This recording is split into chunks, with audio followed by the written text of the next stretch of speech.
This place is coming apart at the seams. Hurry!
Jane Cassandra is near.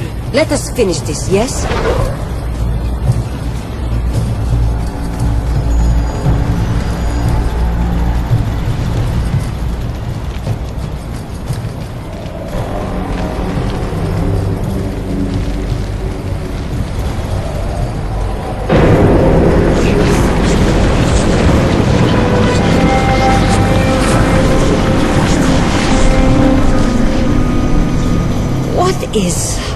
I have never seen magic on this scale.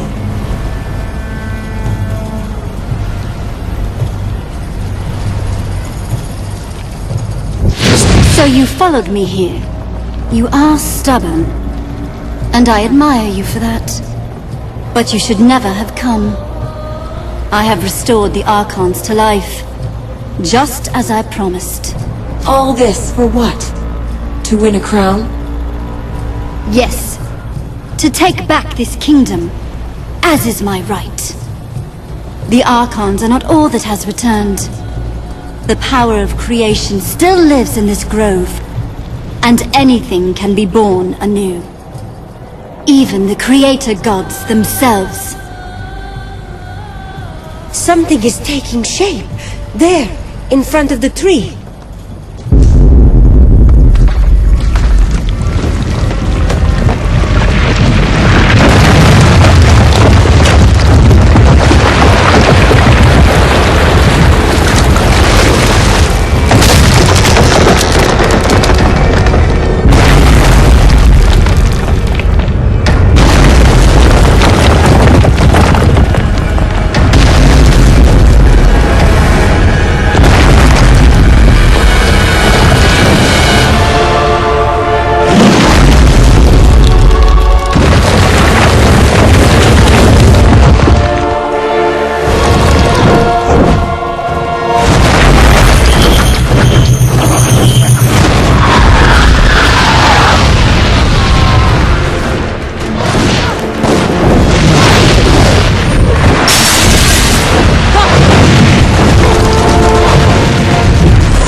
The voices of my mother's gods.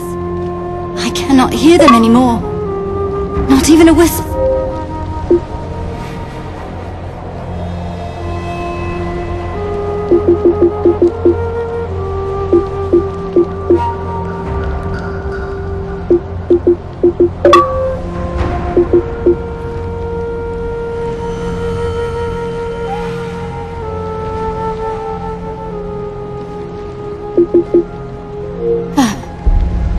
They are lost.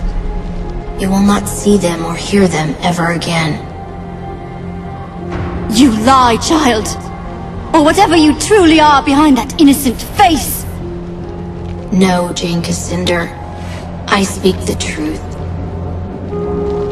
What remained of your mother's gods has been destroyed, and the power of creation has fled this grove. It will never return. You told me that this forest grew from a seed of the first creation. Is it dead then? That cannot be! My mother searched for thousands of years, and this was the only remnant of her gods that she ever found. The power in this forest might have been used to restore the old gods and all their servants to life. Not the twisted half-life that you gave them, Jane Cassinder. A true rebirth, as they were at the dawn of the world. But you called upon that power to destroy, not to create. You twisted the power of creation to your own ends, until all that was left was an empty shell, rotted from within. And now, it is gone. Why did this power respond to Jane, and no one else? Jane's mother was first sister. When she died, her fire passed to Jane. The first sister stood at the right hand of her gods. Only pale shadows of their minds persisted in this grove, but they remembered her. That is why Jane saw her gods in visions and dreams, just as her mother did before her. And that is why Jane could unlock the power that was buried here. And the Archons I fought in the forest? The ones that Jane restored to life? Dead, wilted like blossoms, and scattered to the wind. When you slew the reborn god, all Jane's creations were undone. In time, the forest will recover, but it will be ordinary, no longer the morn wield, with the power of creation at its heart. The forest was already corrupted, even before Jane tried to call the Archons back to life. The first time Jane called on the power of the old gods, It was to murder Hugh Montbaron 30 years ago. She knew she was misusing that power, but she was too full of anger, and she didn't care. After that, the Mournweald grew rotten and sick. All its potential for good was lost. So she came back, and made the same mistake a second time. Yes, driven by anger again. So the Archons that she called back to life were nothing but monsters. It was the same for the Creator God. The creature that you fought was shaped by Jane's fury and guilt. Guilt?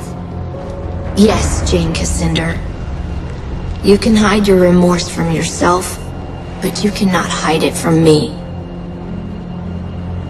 We have a decision to make. What to do with Jane. Not yet. There is one thing more. The other Archons did not lie. You died in this forest, and 30 years ago, you were given new life. Here in this grove. And you were the one who carried me out of the forest, for Odo to find me. So it was you who restored me to life? I carried you out of the forest, yes. But I didn't give you life. I have no power over the old gods, or their creations. It could only have been the Creator gods, whatever was left of them, that called you back to life. If they gave me new life, it was just after Jane destroyed the Legion. The forest was already becoming corrupt. Perhaps the Creator gods knew they were doomed, and they wanted you to destroy them, to undo Jane's mistake. We'll never know for sure, but if that's true, then you've honored them. And Jane? What of her? Think of all the people who call this woman a saint. Do you truly want her blood on your hands? I expect no mercy from the Legion. Do as you like. Before I pass judgment on you, I want to know why you acted as you did. Honestly, and in your own words. Why did I slaughter so many Legionnaires who had no part in killing my father, the king? I was young, full of anger. My father was dead by the Legion's hand. So I raised an army. I swore to avenge him myself, if I had to carve my way through every chapter house in Ebb. If the other Legionnaires had handed over Montbaron, I would never have hunted them down. But they were so stubborn, so loyal to their chief. That was wrong of me. I should not have punished the whole Legion for Montbaron's sin. You're sorry for killing the Legionnaires, but not for killing Montbaron. No, I would kill him again. He murdered my father, and I don't care what his reasons were. You asked for honesty. There you have it. The Mournweald was sacred to your people, and especially to your mother. Why would you confront the Legion here? Montbaron lured me to this place. Somehow, he knew what I was. And he knew that this forest was sacred to me. He believed that I would never dare to strike him down. Not in the presence of my mother's gods. He was wrong. You used the power of the Mournweald against him. Montbaron was so arrogant. So sure that he'd outmaneuvered me. That smug look on his face, with no hint of remorse for what he'd done. That was what doomed him, most of all. I will never understand why the forest allowed him to enter, when so many others were kept out. Unless your gods meant to test you. Perhaps they wanted to know if your devotion to them was stronger than your rage. I never thought of that. If that is true, then I failed them. You've told me why you destroyed the Legion, But why fight a war with the Queen? I will answer your question with one of my own. Do you believe that Rosalind would make a stronger queen than me? My father was a king, my mother a chief among her people and chosen of her gods. I have made mistakes, yes, but I know how to lead. And Rosalind, she has the heart of a lamb. Would you trust the rebuilding of this kingdom to a sheltered little girl?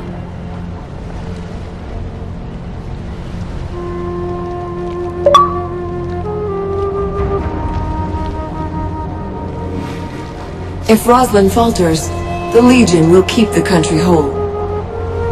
Be careful. I hear the echo of Hugh Mont-Baron behind those words. Take too strong a hand, and the people will cast your Legion down again. I have no more questions. I've made my decision. And I am ready for your judgment, though I know what it will be. No, you won't die today. I promised Rosalind that I'd spare your life. Little Queen Mouse. I owe my life to that cringing girl. That is a fine irony. Am I to be your prisoner then? Paraded through the streets in a gilded cage.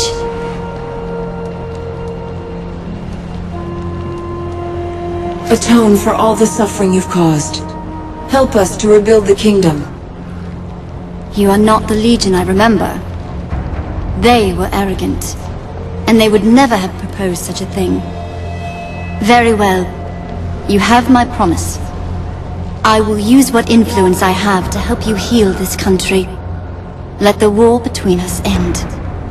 By those words, Jane Cassinder, you are bound to the Legion now. It's over then. For now, you deserve a rest. But it may be short-lived. Not all of Jane's followers will accept her defeat. No, they will not. The country is still divided against itself. And the Legion has old enemies. They have not forgotten you. Some may be far worse than Jane. But you've shown yourself to be fair, as well as strong. Whatever happens, the people of Ebb will stand behind you. We should leave this place, no? Our future lies far from here. We part ways then. I will be watching, and one day, I will see you again.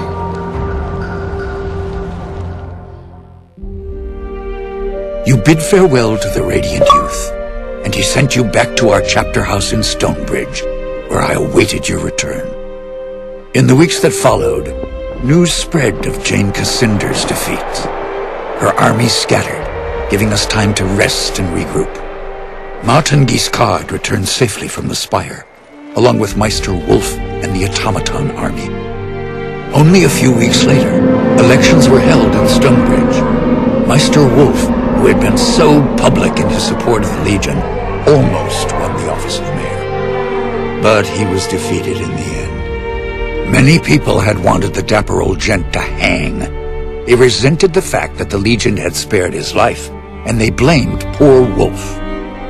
After the humiliating events in the Foundry, Meister Castle was forced to resign as Guildmaster of Ironmongers. The Cyclopses negotiated a new contract for higher wages, and with the help of Meister Fiddlewick, formed a new workers' union.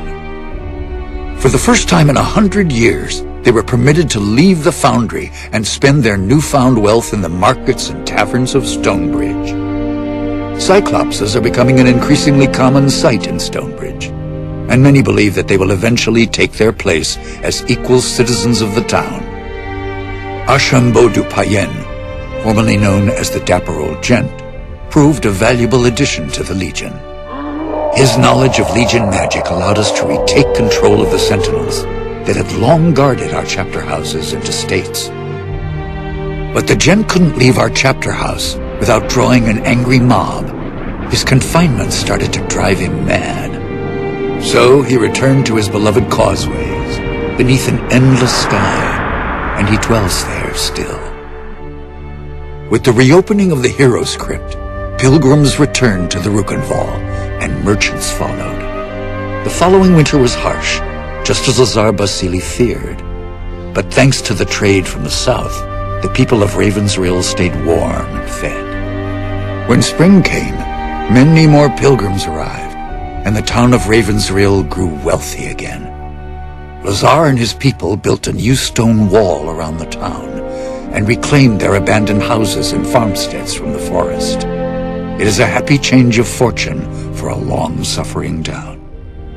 In his last letter to me, Lazar added one other piece of news. Gunderic Manor has a new mistress, a witch called Leona. The manor has become a gathering place for scores of Lescanzi witches, many of whom are apparently quite beautiful. Lazar reports that the young men of Ravensrill have also begun frequenting the manor, much to the irritation of their mothers and wives. Since the local men will not hear any talk of banishing the witches, it appears that Leona and her people have found a new home, which was perhaps what she intended from the start. Queen Rosalind abandoned Glitterdelve, embarking on a tour of all the cities and towns of the West, meeting as many of her subjects as she could. The Queen showed all the energy of youth, and I think she fully expects to reunite the country in a matter of months, not years.